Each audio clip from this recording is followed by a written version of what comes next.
예수님의 MBTI는 뭘까?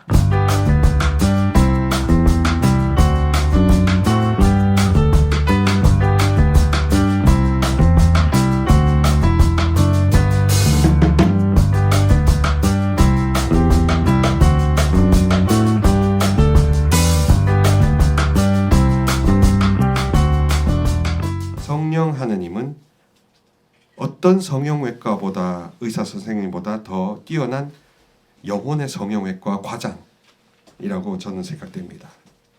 그래서 우리 안에 있는 여러 가지 그 방해거리들을 다 이렇게 조직을 다 떼내 주신다고 보고요. 기도를 하면서 공감을 하면서 나 자신이 누구고 내가 왜 존귀하고 내가 걸작이고 내가 독립돼 있고 내가 누군가의 관계 안에 있는 존재가 아니라 그 관계와 상관없어도 괜찮은 사람, 그런 관계와 아무 상관이 없고 나의 유일한 상관이신 전주 성삼께서 나의 삶에 상관하시기 때문에 나는 아무 상관이 없어지는 겁니다. 아무 신경 쓸 이유가 없어지는 그런 용기백배한 영혼이 되는 게 바로 프란시스코를 따라 살아가는 삶의 매력이요, 핵심 보람이라고 하겠습니다. 네, 평안을 빕니다. 네, 시작하면서 우리 성모성 한번 바치도록 합시다.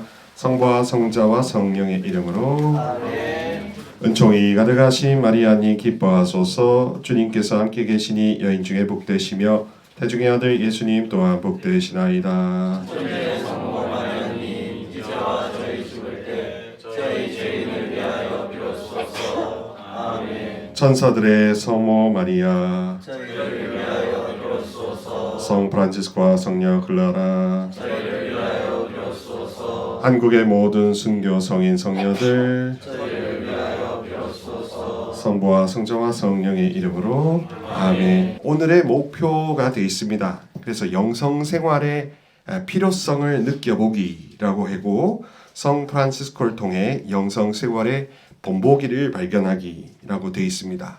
그리고 하느님과 인간과 하느님과의 상관관계에 대해서 이야기하고 영성 생활이란 무엇이고 또 영성 생활과 기도에 관해서 무엇이고 우리 영성 생활에서 욕망과 성령에 대해서 무엇인가에 대해서 좀 나가면서 우리 프란시스칸 영성 생활의 특징과 프란시스칸 기도에 대해서 좀 다뤄보도록 하겠습니다.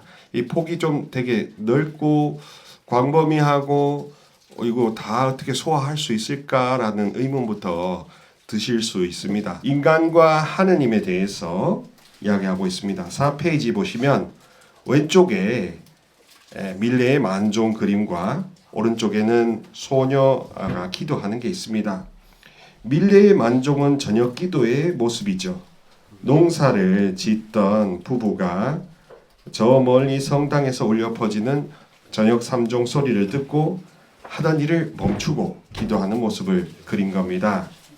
신앙과 일상의 시간을 분명히 구분하면서도 결코 분리시키지 않는 모습을 이렇게 나타내 주고 있습니다. 자, 그래서 우리는 삶에서 하느님을 찾을 때 우리의 바람직한 삶을 찾을 수 있는 겁니다. 이 삶과 신앙, 내 생명과 계명을 분리시키는 사고방식 자체가 그게 비진리다라고 생각하면 됩니다. 그러니까 이건 이렇게 해야 돼, 저건 저렇게 해야 돼, 혹은 나는 이렇게 생각하는데 라는 어떤 구분된 분리적인 생각, 흑백 논리 같은 것들을 조금 더 넘어서자 하는 겁니다. 그렇게 넘어서기 위해서 간절히 기도하게 되죠. 바로 우리는 신앙과 삶의 분리를 지금 많이 경험하고 있고 분리되었기 때문에 괴리를 많이 느끼며 괴로워하고 있는 겁니다. 제가 옛날에 신학생 시절에 덕유산에 가서 눈물 사진을 찍었던 겁니다. 하얗게 보시면 슬라이드 5페이지에 보면 있습니다. 5페이지에 보면 이 눈이 환히 덮인 덕유산의 이 설경이 보입니다. 그래서 그때는 저는 산을 진짜로 싫어하거든요. 왜냐하면은 힘든데 왜 올라가나. 그런데 막상 올라가서 이런 설경을 보면 그나마 조금 이해가 됩니다. 아, 그래도 뭐 땀을 흘릴 가치가 있네라고 생각돼서 정말 이런 광경을 보면서 아름답다라고 할 수 있는 겁니다. 우리 기쁘다, 아름답다라는 동상은 사실 모든 걸 다 거친 다음에 마지막에 할 수 있는 승자의 고백입니다. 승자만이 아름답다, 승자만이 기쁘다 라고 할 수 있고요. 살아가면서 하느님과 함께 계속 이 고비들을 넘어가는 건데, 이 불안과 이 불편함의 고비를 계속 넘어가면서 이 지루한 인생에서 우리는 과연 언제 아름다운 이야기를 할 수 있을까? 언제 기쁘다는 이야기를 할 수 있을까? 한번 생각해 보자는 차원에서 이 욕망과 성령에 대해서 다뤄보고자 하는 겁니다. 그리고 이런 관계를 제대로 정립하는 게 오소서 성령님 새로나게 하다라는 우리 비정의 주제와 많이 연관이 됩니다. 6페이지 보시면 이렇게 써놨죠. 인간과 하느님과의 관계에 대해서 써놨습니다. 나무는 가만히 있는데 눈은 와가지고 지레 조용히 덮어버립니다. 원튼 원치 않든 덮어버립니다. 그리고 그 안에 얼룩진 걸 다 가려버립니다. 다 똑같이 만들어버립니다. 다 하얗게 동등하게 똑같이 만들어버립니다. 산에 그 많던 고목도 모두 하얗게 덮입니다. 하느님의 마음과 사랑도 그렇게 보는 겁니다. 우리가 인생을 살아갈 때 지성을 따라가는 방향이 있을 것이고 감성을 따라가는 방향이 있을 겁니다. MBTI들 다 많이 좋아하셔서 나는 T냐, F냐, 나는 S냐, N이냐, 나는 E냐, I냐, P냐, J냐 그렇게 동아리를 이렇게 모여가지고 하잖아요. 예수님의 MBTI는 뭘까? 예수님의 MBTI는 심리학자들이 성경을 갖고 분석했더니 인프제랍니다. 예수님은 인프제세요. 인간이 되신 예수님의 MBTI는 인프제. 근데 인프제가 특징이 뭐냐 하면 진리와 선의 대단한 수호를 느끼고 상처를 열나 많이 받습니다. 그리고 혼자만의 시간을 가져야 되기 때문에 한적한 곳으로 가신 거예요. 그리고 상처를 많이 받고 사람들이 나에게 다가와 주기를 바라는 기다리는 유형이다. 저는 추측해 볼 때 성모님의 MBTI는 뭘까? 저는 ISFP 아닐까 싶었습니다. 천사형, 공감형, 그리고 요셉 성인이 인티제이지 않을까. 발명왕처럼. 왜냐하면 인티제는 불과 얼음을 동시에 품고 있거든요. 돌부처이면서도 그리면서도 잔다르크가 같이 섞여 있어요. 이렇게 갈등하는 겁니다. 이상과 현실을 갈등하는 겁니다. 마리아를 버릴까 말까 고민할 때 그때 천사가 와서 그 계시를 주었던 것이지. 영성 생활을 이야기할 때 예수님을 따라서 인생길을 개척한다고 하는 그리스도교 사상은 지성을 따라가기보다는 사실은 감성을 먼저 따라가게 되어 있는 겁니다. 그래서 예수님이 인프제이시듯이 우리도 우리 안에 숨어져 있는 이 F 성향 그리고 이 N 성향 또한 이 J 아주 살갑게 깊이 고요 속에서 비언어적인 커뮤니케이션을 하는 것을 많이 개발하는 거죠.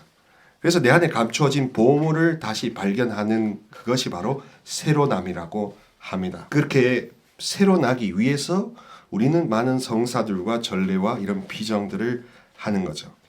게다가 우리는 불교나 다른 쪽에 있는 청년들과는 다르게 우리가 뭔가 용쓰는 그런 노선이 아니라 우리가 하지 않는 애를 덜 쓰는 거라고 보면 되겠습니다. 예수님께서는 인프제 예수님께서는 마태복음 11장 28절에서 30절까지 고생하며 짐진 자 나에게 와서 쉬라. 너희들 각각의 영혼들의 안식처를 내가 발견하게 해주겠다라고 하는 기쁜 소식을 승자들에게 주시는 거죠. 그리고 그 승자들은 결국 하느님께 다시 돌아오려고 하는 담대함을 가지는 영혼들이 인생의 승자가 되는 거 아니겠습니까? 이렇게 예수님과 함께 영성 생활은 내 느낌 그리고 내 F를 다시 부흥시키는 것, 부활시키는 것이 바로 영성 생활이라고 보면 됩니다. 그래서 공감 능력이 커질수록 사람은 외롭지가 않아요. 공감 능력이 커질수록 오히려 사회생활도 더 잘 되고 연봉도 높고 그리고 삶의 만족도도 높아집니다. 그러나 여러 가지 많은 생각이 많아질수록 사실 사람의 머리는 한 가지 생각만 품을 수 있기 때문에 힘들어집니다. 그래서 사실은 단순해지는 게 굉장히 중요하고 영성생활은 그렇게 F 중심으로 단순하게 만드는 것을 영성생활이라고 하면 됩니다. 기도생활은 단순해지려고 통합적으로 하나만 남기고 다 가지치기 하는 거라고 보면 되겠습니다. 하느님의 사랑은 그렇게 우리의 많은 허물을 가만히 있어도 덮고도 남습니다. 하느님의 사랑은 아버지의 사랑은 우리가 믿는 신의 절대 자비는 우리가 무언가를 더 갖추려고 하지 않아도 가만히 다 덮습니다. 게다가 하얗게 동등하게 만들어버립니다. 하얗게 똑같이 만들어버립니다. 그러나 그 눈이 녹았을 때의 개성은 여전히 남아있죠. 이게 바로 다양한 가운데 하나됨이라는 특징이 됩니다. 하느님께서 다 덮어주셔서 다 가려주시니 우리는 서로에 대해서 비난하며 분열하고 각양각색이 될 필요는 없되 개성은 유지하되 다 동감하고 공감한다는 그런 공동체로서의 하나됨을 일치를 느낍니다. 사실 그렇게 전체와 하나 될 때 운의 중심적인 사람들은 굉장히 희열을 느끼는 겁니다. 왜 영성생활을 하는가라고 합니다. 그리고 영성이라는 거는 어떤 의미인가 그거죠. 영성이라는 건 한마디로 제가 볼 때는 길입니다. 길. 인생길. 그래서 지성을 앞세우는 인생길인가 스펙을 앞세우는 인생길인가 공감과 사회성을 앞세우는 인생길인가 어느 것이 더 나중에 더 큰 열매를 맺을 수 있을까 하는 우선순위를 정하는 것도 영성생활의 하나에 해당이 됩니다. 첫 번째로 사랑이신 하느님께서 늘 함께 하시면서 치유하신다 하는 겁니다. 야훼 라파라는 히브리어 단어도 있는데 치유한다는 것은 단순하게 만들어 주시는 겁니다. 모든 우리 사랑하는 형제 자매들 안에 있는 무수한 가지들 가운데 사실 큰 열매를 맺지 않는 가지들을 다 쳐주시는 거죠. 그래서 진짜 큰 열매가 맺을 수 있도록 선별해 주시는 겁니다. 우리가 언제나 하느님께 대한 희망 속에 머물기 위해서 그렇고요.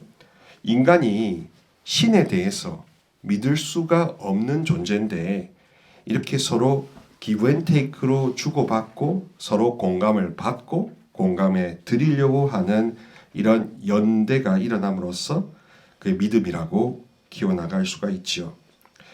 인생을 정말 돌아봤을 때 김수환 추기경님처럼 다른 누구처럼 그렇게 아이처럼 웃고 떠날 수 있을까 하는 게 사실 모든 영혼들의 숙제입니다. 이 김수환 추기경님께서는 그런 말씀을 하셨다고 합니다. 태어났을 때는 나만 울고 다른 사람은 다 웃더라.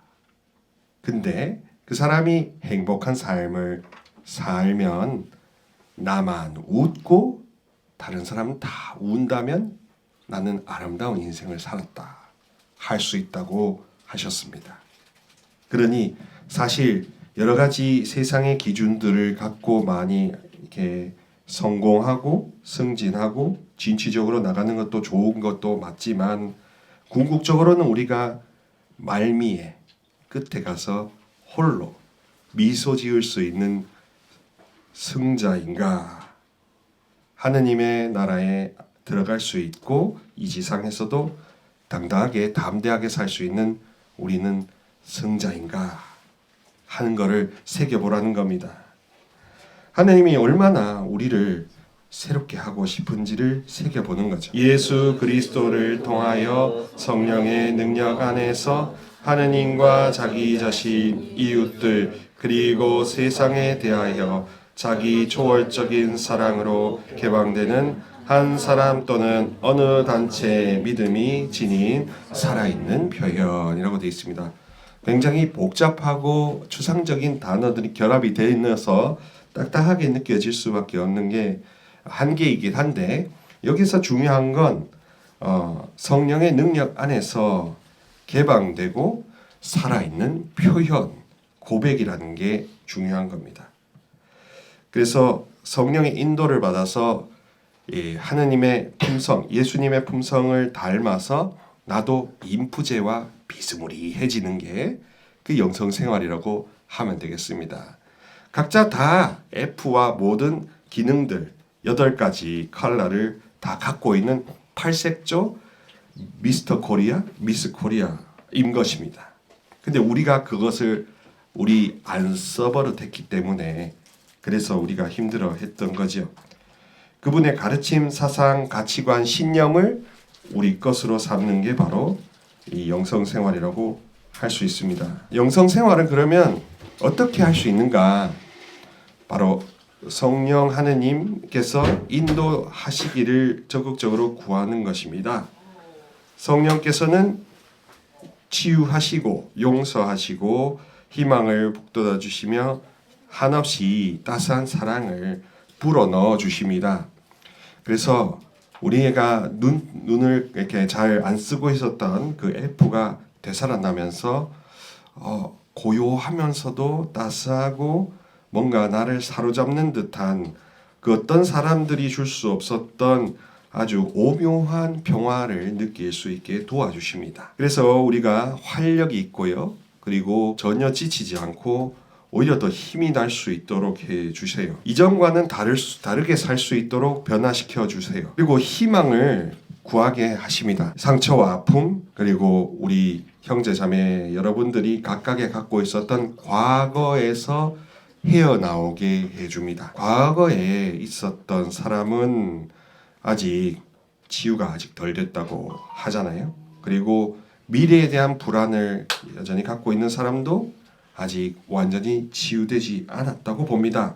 오직 지금 이 순간 이 자리에서 먹고 마시고 즐겁고 기쁘게 하는 것만 생각할 수 있을 정도로 몰입이 된다면 나는 치유를 받은 파랑새가 되는 겁니다. 그래서 과거에 대한 불안 혹은 두려움, 미래에 대한 앞선 걱정이 없는 지금 이 순간만 이 정도로 괜찮다. 지금의 여러분 모든 모습들 다 각양각색 개성으로 다 괜찮다. 틀린 것도 없고 나쁜 것도 없고 그저 지금 한 명 한 명이 다 창조주의 영원한 걸작이다 라고 보게 하는 겁니다. 그래서 새로운 이목과 관심이 생겨서 새 사람이 되고 새 삶을 살게 되는 거죠. 영성생활은 개인적인 실존적인 단계가 있습니다. 성령의 여러 가지 은총들이 있고요. 신망의 삼덕 열매들이 많이 열립니다.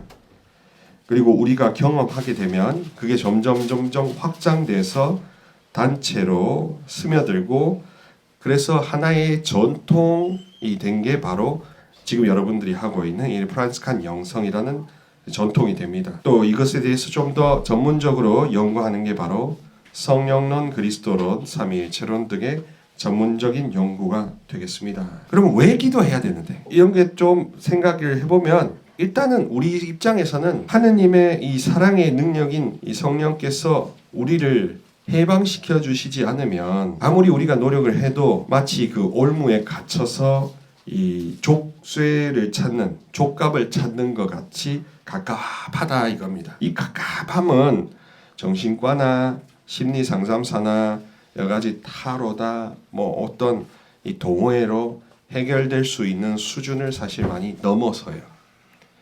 그래서 하느님만이 우리의 모든 것을 다 고쳐주실 수 있다라는 것을 경험할 필요가 생깁니다. 자기가 한 번밖에 살 수 없다라는 것을 우리가 깨닫기 위해 하는 거죠. 그리고 모든 종교는 지금 이곳에 더 충실하기 위해서 기도하고 있는 겁니다. 그래서 영성생활, 기도생활, 이 모든 것들 결국에는 내가 누구고 하느님을 더 어떻게 사랑하기 위한 것인지, 그리고 내 모든 과거에서 헤어나오기 위해서는 어떻게 해야 되는지에 대한 길을 찾는 셈이 되겠죠. 영성생활과 기도는 무슨 관계에 있습니까? 하고 했을 때 라틴어로 오라시오라고 합니다. 입으로 말을 건다 하는 겁니다. 기도는 여러분 표현이에요. 기도는 셀프 익스프레션, 자기 표현이에요. 아프면 아프다, 슬프면 슬프다, 미우면 밉다, 싫으면 싫다라는 100% 솔직한 자기 표현입니다. 거기에 내가 이렇게 해도 되나? 저렇게 해도 되나? 하는 MSG, 다시마, 다시다 안 섞어도 됩니다. 거기에 온갖 케이오네즈를 안 뿌려도 됩니다. 그냥 솔직한 순수한 100% 담백한 맛을 낼 수 있는 자기 표현이 기도입니다. 그렇기 때문에 하느님의 예수님이 인프제시면 성부 하느님도 F를 갖고 계실 거고 성령 하느님도 F를 분명히 삼위일체로 품고 계실 겁니다.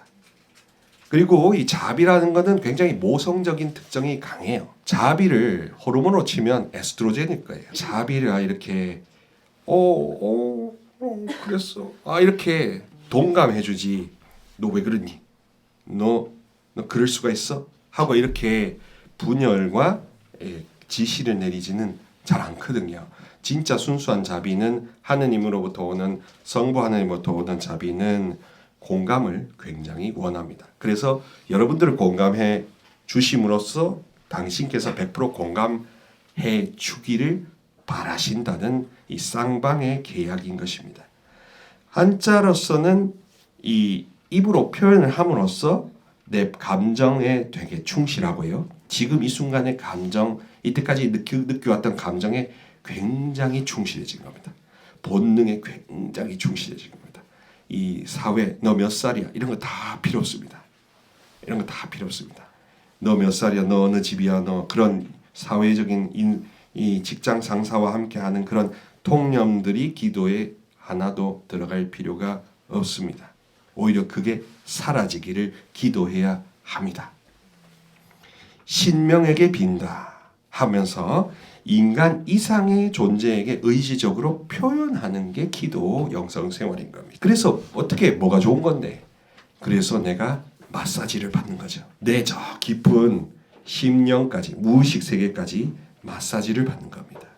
그래서 안 풀렸던 숙제가 풀리는 게 영성생활입니다. 의문 들었던 게 경험됨으로써 다 명료해지는 게 영성생활입니다. 그래서 기도는 의무나 형식이 아니라 기도는 숨이라고 표현하는 거죠. 특히나 이거는 프란치스칸 이 전통에서는 기도가 굉장히 숨 그리고 활력, 표현, 이 F를 많이 쓴 성 프란치스코처럼 예수님을 닮은 성 프란치스코처럼 우리도 우리 안에 F를 많이 다시 활용하는 것이 이 프란치스칸 영성생활과 직결된다고 보면 됩니다. 그래서 희망이라는 표현도 많이 쓰고요. 공감이라는 표현도 쓰고요. 느낌이라는 표현도 많이 쓰는 게 이 유프라가 다른 본당 사목 청년들과 또 다른 칼날을 지닐 수 있는 시크릿이다라고 보면 됩니다. 우리는 F로 뭉치는 겁니다.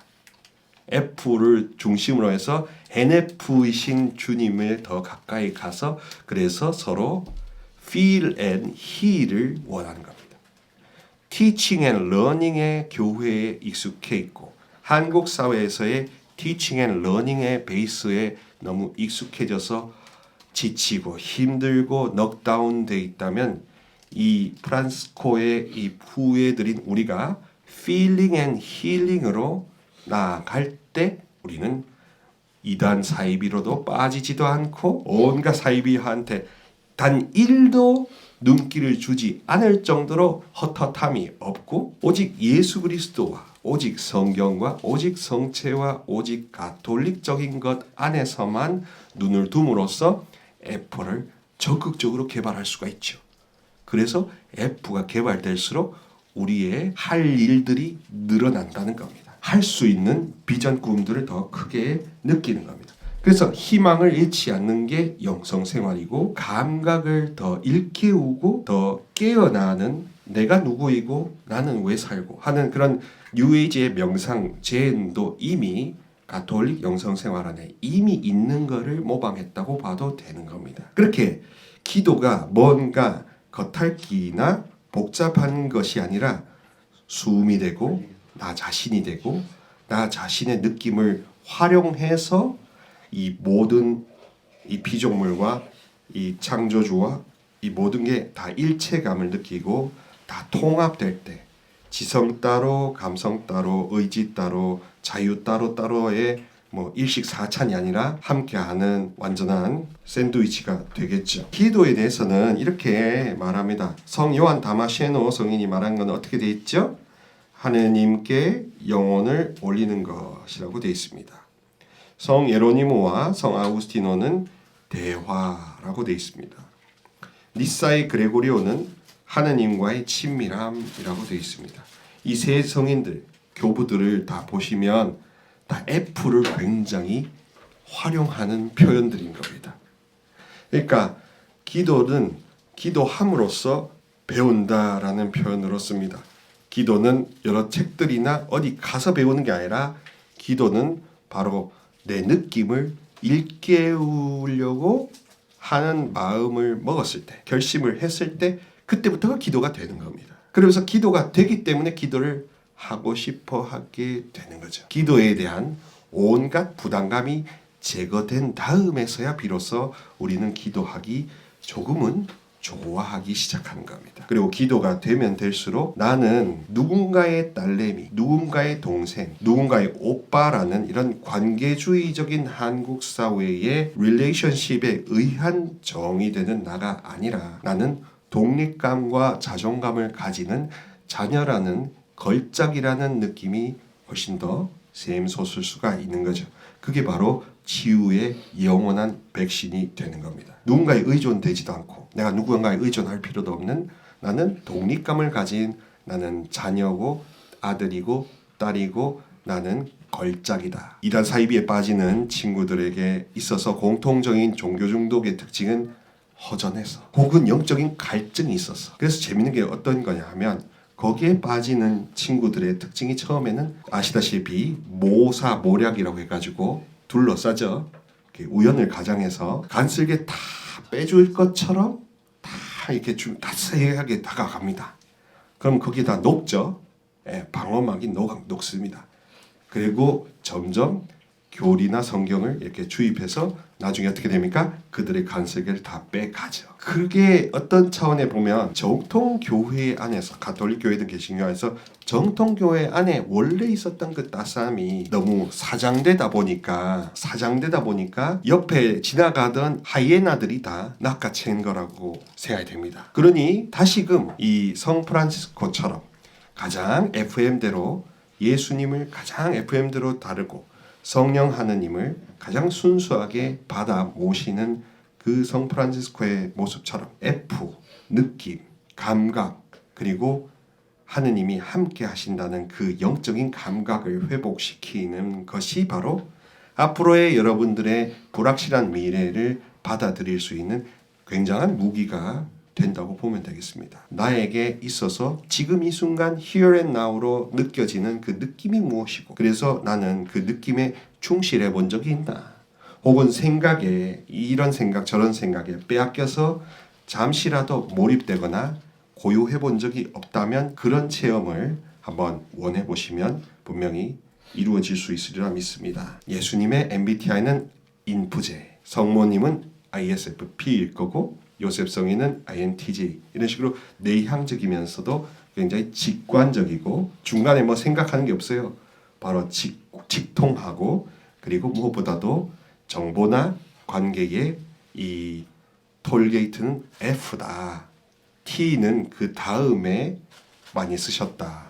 T는 주로 대화하거나 가르치실 때 많이 쓰셨지만 나 홀로 있을 때는 F를 더 많이 쓰신 분이라고 보면 되겠습니다. 기도는 의식적인 사랑의 행위다. 그래서 F를 많이 쓸 때 사실 사랑이 나를 살린다는 느낌이 옵니다. 죽어있던 모든 감각과 세포들이 되살아난다는 나의 부활 체험을 할 수가 있습니다. 내 부활 체험을 할 때 비로소 예수님의 부활이 더 선명하게 각인이 됩니다. 더 많이 사랑하기 위해서 사랑을 희망하고 갈망하는 거죠. 아빌라 성녀 데레사는 많이 사랑하는 것이 많이 기도하는 것이다 라고 함으로써 기도라는 것을 행위나 실천사항으로 보지 않고 살아있는 목숨으로 보았던 겁니다. 기도는 그렇게 통합된 거죠. 그래서 성 프란시스코는 기도하는 사람이기보다 기도 그 자체였다 하는 차원으로 가면 갈수록 사실 A와 B를 나누는 이분법적인 사고를 그 벽을 다 허물어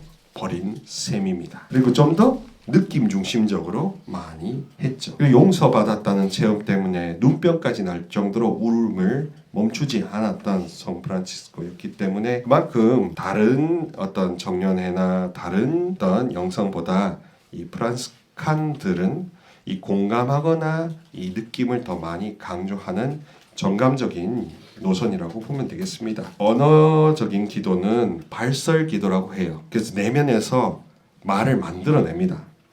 가만히 있으면서도 우리가 묵독하듯이 말을 막 만들어내는 거죠. 하느님, 아버지, 예수님, 제가 이렇게 저렇게 그런 것들도 기도 솔직한 표현입니다. 또 글자 그대로 하느님과 인간 사이의 대화 형식도 기도가 되겠죠. 그리고 두 번째로는 무언의 기도가 있습니다. 이제 더 이상 말하지 않습니다. 아무 말 없이 몰입되는 겁니다. 생각할 필요조차 없어지는 겁니다. 여러분 이제 연애해 봤을 텐데 그때 진짜 좋으면은 할 말이 없어지는 그런 느낌도 가질 겁니다.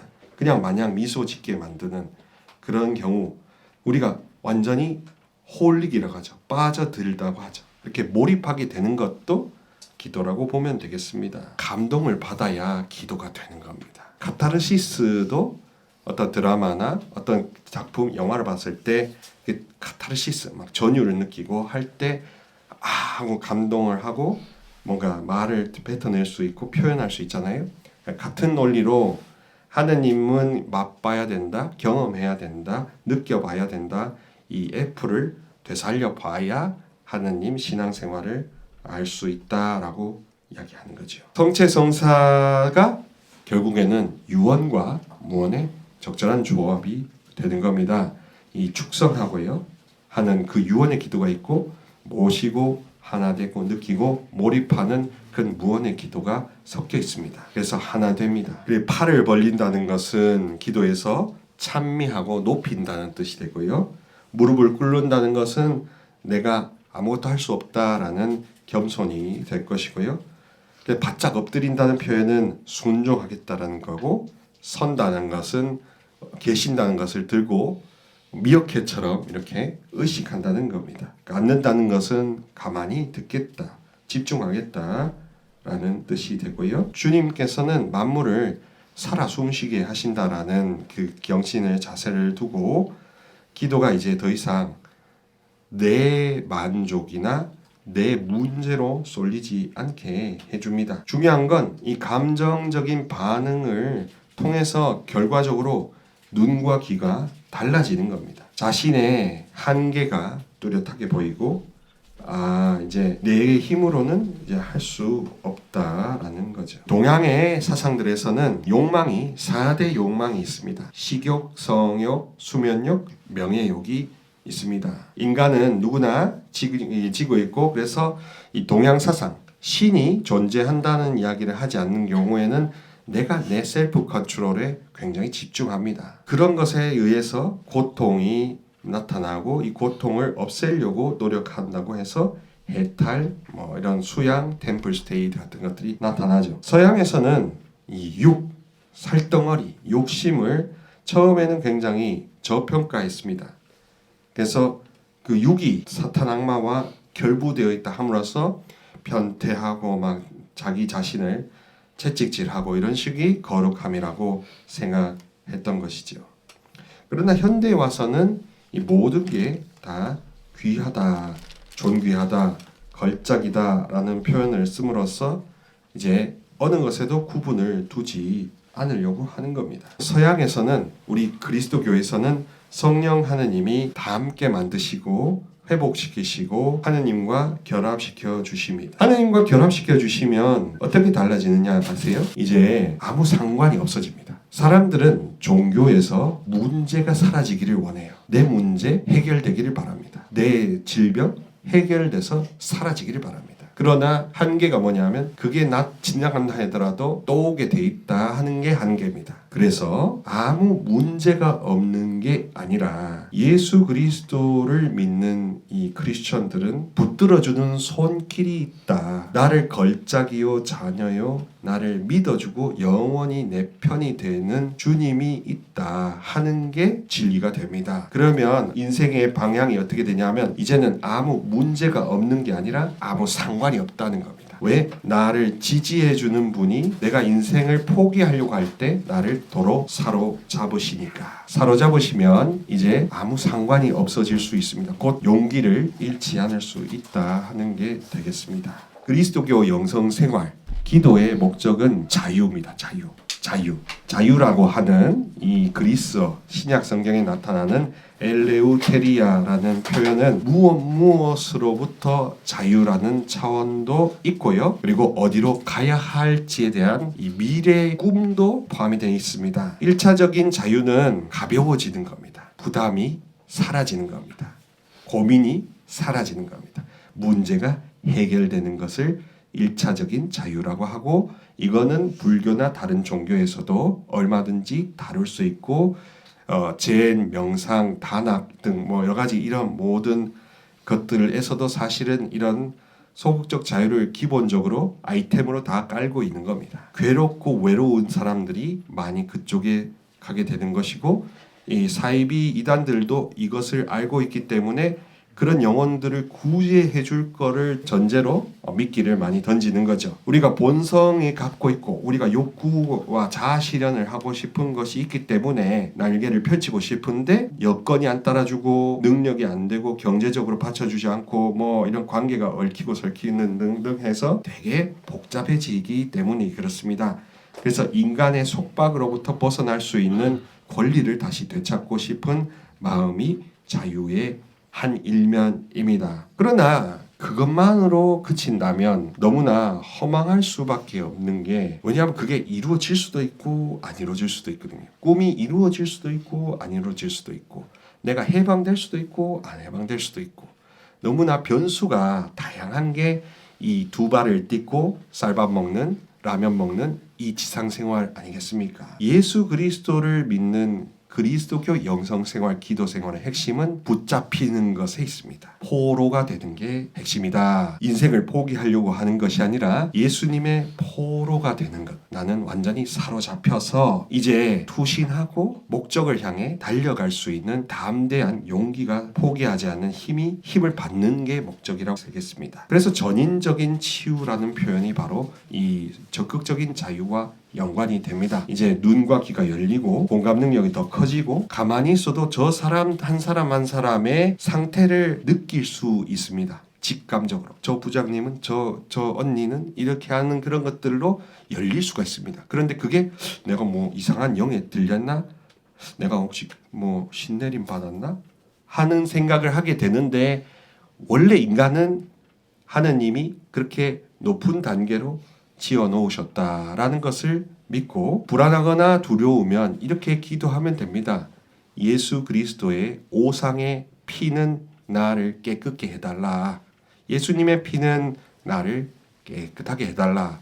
그리고 예수님의 피는 어떠한 교만과 어두움의 세력들, 나를 괴롭히는 짜증과 시기들을 다 지우고도 남기 때문에 예수님의 피를 부르시고 더 깨끗하게 해달라고 하면 사실 모든 게 다 심플해질 수가 있는 겁니다. 그래서 우리는 그리스도교 영성생활의 최종 목적은 새 창조다. 갈라디아서 6장 15절의 말씀처럼 새로워지는 것이다. 새 인간이 되는 것이다. 껍데기는 변하지 않습니다. 껍데기는 변하지 않습니다. 압구정이나 강남에 가셔서 바꾸실 수는 있겠지만 의지가 있으시면 알아서 하시고요. 그러나 그렇게 아무리 바꿔도 속이 안 바뀔 수밖에 없습니다. 데이터는 내가 누적되어 왔고 배워왔던 거 아니겠습니까? 그래서 예수님의 피 그리고 십자가 하느님의 사랑의 성령께서 나를 완전히 포로로 삼으시라, 사로잡으시라. 그래서 더 이상 외롭지도 않고 괴롭지도 않고 슬프지도 않고 아프지도 않고 눈물과 기쁨이 범벅이 되어도 좋다 할 때 홀가분해질 수가 있죠. 성령께서는 우리를 그렇게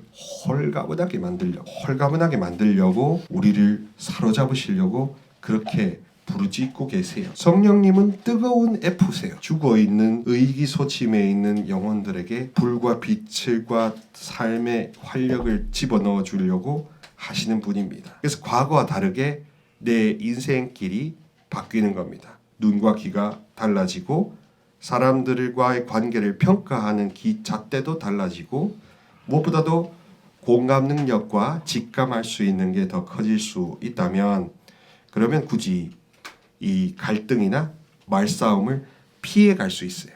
저 사람이 시비 거는 거를 휘말리지 않을 수가 있어요. 그냥 적당하게 됐거든요 하고 그냥 이렇게 싹 우회하는 지혜로운 영혼들이 될 수가 있습니다. 그래서 누구도 해치지 않고 나도 다치지 않는 그런 윈윈으로 갈 수가 있습니다. 성령 하느님께서 그 지혜의 길로 인도하고자 하시는 거거든요. 궁극적으로 지금 현실부터 시작해서 여러분들의 삶이 이제 지상에서도 위너가 되고 전상에서도 위너가 되는 그런 위너의 빅토리로 이끌어주고 싶어 하시는 거죠. 그러니까 십자가 고난통은 더 큰 재앙을 막아주시려고 하는 그런 보험적인 성격이 있다고 생각하시면 어떻겠습니까? 우리의 관점에서 보면은 고통이지만 하느님 입장에서 보면 그게 보험적인 성격이 될 수도 있다는 게 좀 달라진 겁니다. 프란스칸 영성 생활에서의 욕망과 성령을 끝으로 강의를 이제 마무리 짓도록 하겠습니다. 프란시스코는 욕망의 덩어리였습니다. 특히 명예욕의 덩어리였어.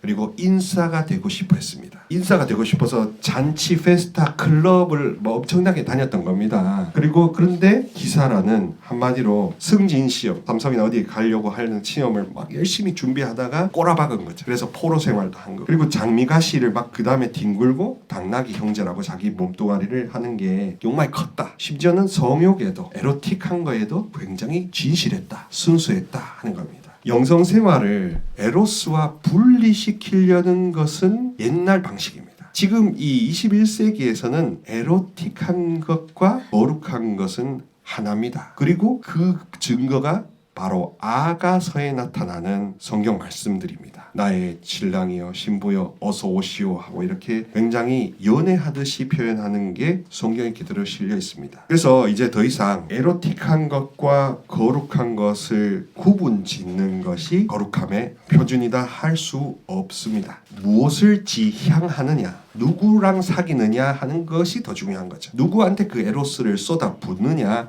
이상한 사람한테 제3자한테 길을 벗어나서느냐 아니면은 진짜 줘야 될 사람한테 주느냐 이것이 중요해지는 겁니다. 그 엄격한 금욕보다는 프란치스코는 그래서 자비를 공감을 F를 굉장히 중요하게 보았던 것이죠. 성령께서도 그렇게 F를 활용해서 그래 나에게 몰입되어 다오 내가 너를 구해줄게 새롭게 해줄게 만져줄게 부드럽게 그 각질 제거를 해줄게 레이저로 태닝 해주고 보톡스로 펴주고 할 수 있는 모든 기술을 다 해줄게 하면서 우리에게 다가오시는 거죠. 저는 제가 생각할 때 성령 하느님은 어떤 성형외과보다 의사 선생님보다 더 뛰어난 영혼의 성형외과 과장이라고 저는 생각됩니다. 그래서 우리 안에 있는 여러 가지 그 방해거리들을 다 이렇게 조직을 다 떼내 주신다고 보고요. 기도를 하면서 공감을 하면서 나 자신이 누구고 내가 왜 존귀하고 내가 걸작이고 내가 독립돼 있고 내가 누군가의 관계 안에 있는 존재가 아니라 그 관계와 상관없어도 괜찮은 사람. 그런 관계와 아무 상관이 없고 나의 유일한 상관이신 전주 성삼께서 나의 삶에 상관하시기 때문에 나는 아무 상관이 없어지는 겁니다. 아무 신경 쓸 이유가 없어지는 그런 용기백배한 영혼이 되는 게 바로 프란시스코를 따라 살아가는 삶의 매력이요, 핵심 보람이라고 하겠습니다. 그래서 프란시스칸 기도는 따라서 장소적으로는 우주적으로 온 동네를 다 기도 상황을 했고 가리지 않았던 겁니다. 방법으로는 말을 할 수도 있고 그냥 바라볼 수도 있고 느낄 수도 있고 생각할 수도 있고 거기에 이건 이렇다 저건 저렇다 라는 잣대는 소용이 없는 것. 그리고 누가 주도하느냐? 하느님의 사랑의 성령이 나를 사로잡으시라. 나를 언제나 사로잡으시라.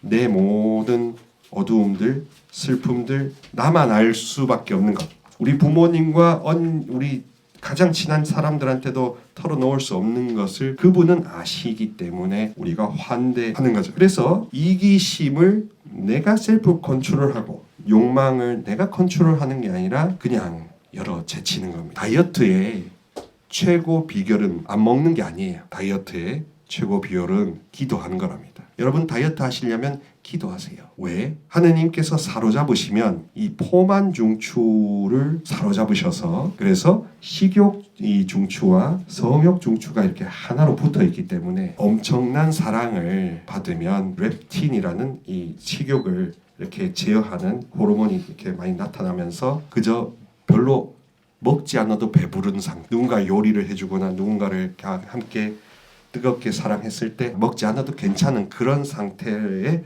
머물 수가 있다는 겁니다. 먹지 말아야지. 다이어트는 내일부터. 치맥, 치킨부터. 족발, 치콜, 앞에 고민하지 말고 오소서 사랑에 여기셔 나를 사로잡아 달라고. 나를 사로잡으시면 내가 이 유혹에서 헤어나오리이다. 그래서 스스로가 스스로를 컨트롤하려는 이 시대에 많은 모순된 사고방식에서 자유함으로써 우리는 아무것도 하지 않아도 괜찮다. 여러분들이 뭔가 더 이상 스펙을 갖추려고 더 발버둥을 안 써도 괜찮다. 오히려 챗GPT가 나타나고 있고 지성이 더욱 우리보다 더 한 급 위에 있는 그 지성들이 우리 지성을 지배하려고 하고 있는 이 AI 시대에 우리가 살아남을 수 있는 가장 큰 경쟁력은 되려 공감 능력이다. 사회성이다. 사로잡히고 그리고 느끼고 더 직관적이다. 한마디로 신비를 경험할 때 우리는 인생을 신비롭게 살 수 있고 더 시비 걸리는데 휘말리지 않을 수가 있다는 겁니다. 영광이 성부와 성자와 성령께 성부와 성자와 성령의 이름으로 아멘. 감사합니다.